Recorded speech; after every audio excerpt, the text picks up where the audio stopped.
teman-teman, masihkah kita ingat nama Evan Dimas? Kali ini kembali ramai dibicarakan setelah videonya viral di beberapa platform media sosial. Nah, kali ini tampil lebih kurus dan tirus. Banyak warganet khawatir soal kondisi fisiknya. Namun jangan khawatir, hari ini Evan Dimas muncul membantah kekhawatiran itu, menyebut dirinya sedang program menambah berat badan. Dan kali ini Evan Dimas tinggal di Tulungagung melatih anak-anak sepak bola di SSB Saraswati. Untuk Evan Dimas luar biasa. Untuk saat ini lebih fokus melatih, fokus melatih dulu. Untuk main masih belum kepikir aja. Menikmati yang baru ini. Masih menikmati yang baru ini. Karena apa? Dalam perjalanan saya sebagai main bola terus jadi pelatih itu kan dekat gitu loh mas. Iya. Pengalaman saya juga sedikit untuk melatih, jadi saya banyak sekali waktu untuk belajar, waktu untuk mempelajari bagaimana sih mendidik generasi muda melalui sepak bola. Jadi banyak sekali yang saya perlukan waktu belajar dari Sanggar Seni Saraswati Nusantara ini. Itu sih masih belum tahu mas ya, masih belum tahu. Dan untuk sampai saat ini ya saya fokusnya untuk melatih Saraswati. Sekarang 30 tahun ya? 30 tahun. Tapi kalau dihitung itu masa produktif masih 5-6 tahun lagi lah. Kalau masih mau main Masih mau profesional ya. Ini kan musim baru nih. Misalkan ada tawaran dari klub itu Liga 1 itu, Evan terima nggak atau saya mau melatih dulu? Ya tentunya saya masih fokus melatih juga. Mungkin salah satunya adalah ketika saya tidak bermain, Ya. porsi latihannya tentu berbeda. Ya. Ya kan, jadi saat ini ngelatih yang dulunya porsinya tiap hari latihan, Ya, ada gymnya. Saat ini hanya ngelatih, mungkin otot-otot saya mulai mengecil seperti itu. Itu hal yang normal ketika Evan mau kembali main latihan itu akan Kembali lagi pola makan, latihan tiap hari, terus nge-gym. Nah dulu malah ketika saya timnas 19 juara, terus habis itu cetak gol gawang Korea itu, Iya. itu kurus juga saya mas. Iya. Berat badan saya kurus sekitar 48-45an. Nah ketika badan saya mulai besar, menurut saya itu malah underperforma sih yang waktu saya gemuk itu. Iya. Sepak bola itu kan indah kan mas. Betul. Sepak bola itu kan seni. Jadi ya saya belajar banyak dari Sanggar Saraswati Nusantara ini, bahwasanya memasukkan unsur-unsur dari seni tari ini ke dalam sepak bola. Seperti apa formasi, gerakannya. Ya saya memang nggak tahu tari ya, tapi kadang saya memperhatikan adik-adik tari dari Sanggar Seni Tari ini. Saya memperhatikan, oh ternyata ada unsur-unsur yang bisa dimasukkan ke dalam sepak bola. Kalau sepak bola hanya gabruk kasar kan gak enak ditonton mas. Tapi bisa dimasukkan ke dalam sepak bola apa, kayak formasinya, gerak-geraknya, seperti itu bisa dimasukkan ke dalam sepak bola sih menurut saya. Kata Mas Akbar tadi itu dari tari itu bisa jadi tiki-taka. Bisa. Apa itu namanya? Ya kalau di Brasil dulu kan samba itu kan dari tari juga kalau betul ya. Jadi bagaimana dari tari ini saya bisa mengaplikasikan ke dalam sepak bola. Misalkan kayak gerakan-gerakan, banyak kan gerakan-gerakan yang bisa diaplikasikan dalam sepak bola, seperti misalkan reok kendang itu, reok kendang itu kan berputar itu kan, sama mukul kendang itu kan artinya seperti bermain apa namanya kalau dibilang sekarang itu rondo. Rondo seperti rondo.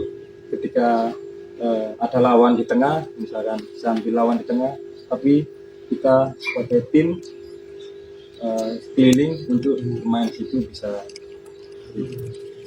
Ini sesuatu hal yang baru yang coba Evan tawarkan. Sesuatu hal yang baru yang bisa saya petik dari Sanggar Saraswati Nusantara ini.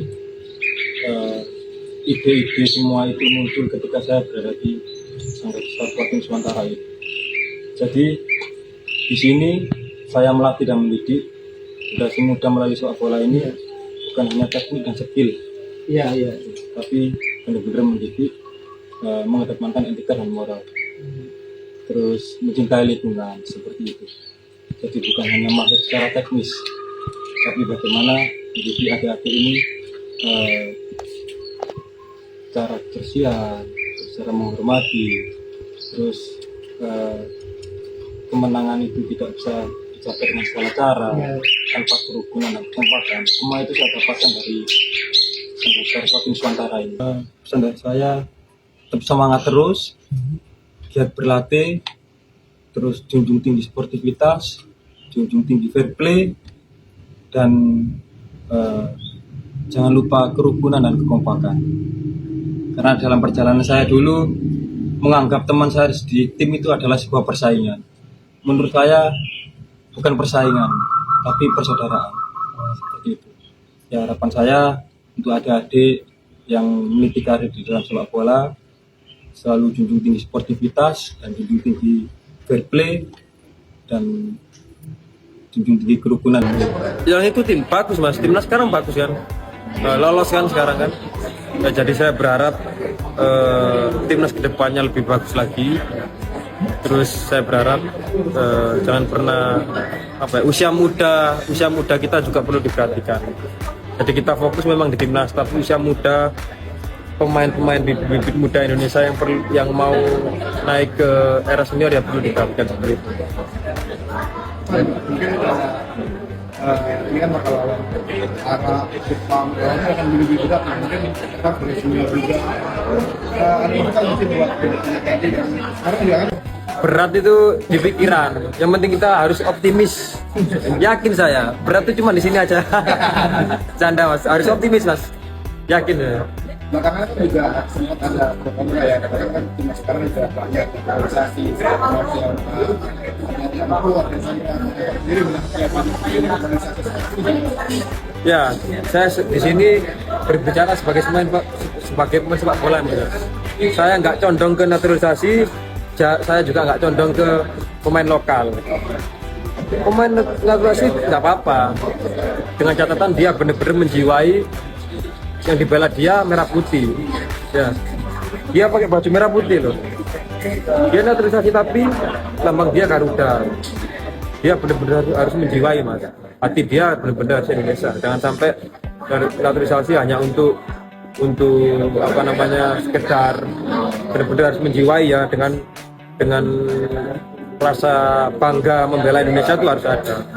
Terus di sisi lain seperti saya bilang tadi, pemain muda kita juga harus diperhatikan. Dalam artian jangan sampai kita fokus di timnas, pemain-pemain muda yang grassroots itu yang mau menuju ke senior jangan sampai nggak diperhatikan. Karena apa? Ini kan adalah aset kita. Kalau kita mau bicara sepak bola kita maju, bukan cuma 1 tahun 2 tahun mas. Kita harus bicara 40 tahun ke depan. Kita harus pikirkan itu. Kita kalau mau bicara instan nggak bisa. Kalau kita bicara maju sepak bola ya. Karena apa? Karena usia muda itu dituntut untuk menjadi pemain sepak bola yang benar, bukan disebut untuk menang. Iya, makanya aku ngasih contoh kemarin. Coba lihat pemain timnas di eranya Evan Dimas. Oke. Iya, siapa progresnya nggak? Siapa yang bermain di timnas lagi? Paling Dimas Derajat. Iya, Dimas itu Derajat. juga karena dia seorang TNI, dia tahu bagaimana jaga kondisinya. Terakhir, betul, aku bilang kayak begitu. Sisanya mana?